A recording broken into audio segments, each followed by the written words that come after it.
Hey everybody, welcome to the channel. Jim Reads Too Slow. I'm Jim, of course, and I wanted to jump on real quick and do kind of a belated April wrap up. It's a few. I hope we're not too far into May, but I wanted to touch base. I had a pretty good month, and I wanted to kind of brag about it a little bit. It's a beautiful day. It's we're going to be getting some rain. It's in the upper 80s right now. Rain's on the way, apparently. So I want to get out a little bit. Got to go. Got a new grand puppy. I got to go get a look at. But so we'll jump right in.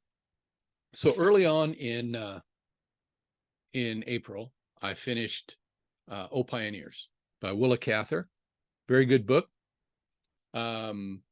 She's a great writer. This is part of her Plains trilogy. Along with My Antonia and Song of the Lark. This is a very thin book. It's an easy read. It's a very good read. Kind of an illustration of why Nebraska can't have good things. Kind of a sad ending, a little bit, but it's a pretty good book. Okay, so after that one, I read C.S. Forster's Hornblower During the Crisis. Now, this is part of a kind of a year-long readathon of the Hornblower novels. This is the one for April. This was Forster's, in publication order, his final novel. He died while he was writing it, so it's incomplete. There is a page right at the end of the story, the main story here, where he kind of outlines what happens afterwards, or what's going to be happening. Hornblower has a crisis of conscience in that he is going on a mission where he will be a spy in Spain. And this is kind of the story of how that develops, and the outline covers what the result was. Had a happy ending. Okay, so that was the April read. The May read is the next in the series chronologically. Hornblower and the Atropos. The Atropos being his next command after the Hotspur, after his promotion and his spy mission.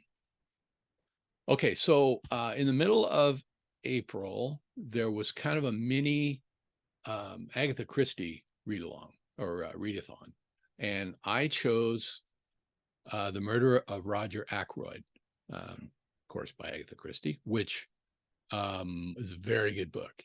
The twist at the end caught me totally by surprise. This is probably the second or third Agatha Christie that I've read. My wife is a big Christie fan, so we had basically all of her books. Would recommend this. Very good book. Okay, and now we move on to my March of the Mammoths, Against the Day by Thomas Pynchon. Now, I read this book. I finished it, I think, on the 18th of April, which makes me 2 for 2.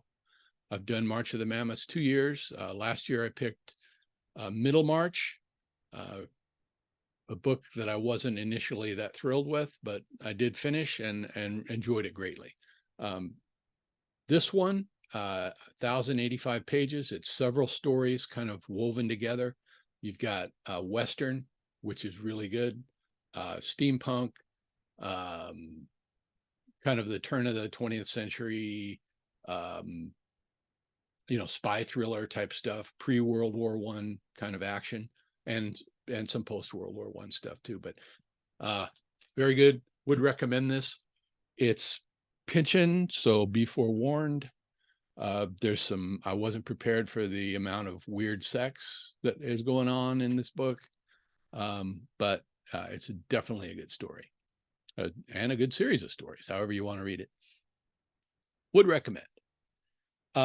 Next, my science fiction selection of the month, Solaris by Stanislaw Lem. I enjoyed this a great deal. This is I should say an English translation of a French translation. So it's not direct from the Polish. So I kind of took that into consideration. I don't know exactly, if I got the original story. What I did get was really good. It's about Solaris is a planet that humans have come into contact with. It has a planet-wide ocean that is sentient. And it kind of is a story of, can humans and aliens really communicate with one another? Is that possible? So it kind of follows on the heels of Roadside Picnic, which I also really enjoyed. Sort of a similar theme, communication with an alien species. Is that really possible? And I would definitely recommend that. Even this edition, I'm looking for the direct translation, and when I find a paper copy, which I don't know if it exists yet, I'll give it a go. I know there's an ebook floating around somewhere, but anyway, my family read along in April was Sabatini's Captain Blood. I enjoyed this one a great deal. This great Penguin Classic edition, I got about after I'd gone about 2/3 of the way through the book. So I did manage to finish it in this, but great swashbuckling pirate story. Peter Blood's a doctor who is unfairly sentenced to death for treason. He then is he gets a what would you call it, a reprieve? I don't know. He becomes a slave in the West Indies until he escapes and becomes a pirate, it's a great story. Has a little bit of a trollop ending where Sabatini seems to be saying, this is getting a little long. Let's wrap this up. So everything kind of wraps up. It's a very satisfying ending, but it's kind of quick. Okay, so my seventh, that should be 6, I think. My 7th book was, I had a few days left in the month, and I thought, well, let's grab something off the shelf, a little bit of a mood reading period. So I got Blood Meridian down. Got this down off the shelf, Cormac McCarthy. This is the first Cormac McCarthy novel I have ever read. I was afraid to start this, and I should say my fears were, for the most part, unfounded. It is a very violent book, very bloody.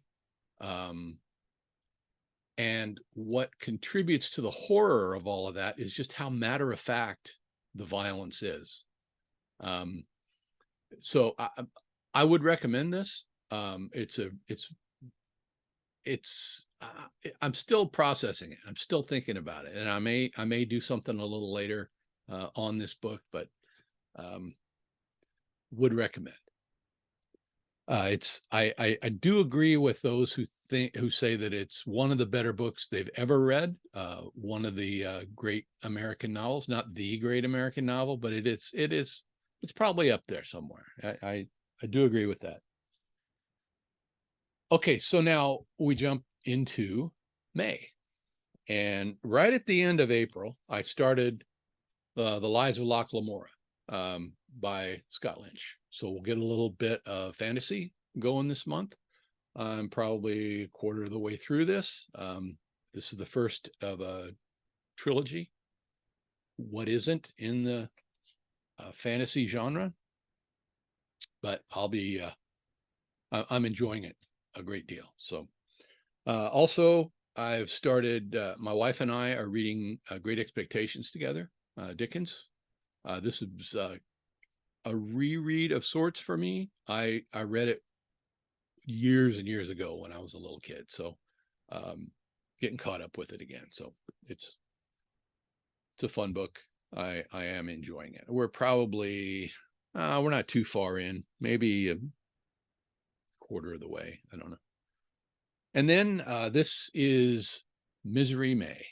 So we were supposed to read books that are miserable, I suppose. And who is more miserable in great literature than Thomas Hardy? So I'm reading Jude the Obscure. And yeah, it's there's not a lot of laughs in this so far. I'm probably about a quarter of the way through this as well. I'm on page 100 or so, and there's 322 pages in this edition, the Norton Critical edition. So I'm into that. And now I don't know what else. I may grab something else off the shelf if I can finish one or more of these, which I shouldn't have a problem doing. Been doing really well with my reading. And so I'll leave it at that. Hope all of you are doing well. Please give me a like, subscribe to my channel, all of that. And until next time, have a good one, BookTube.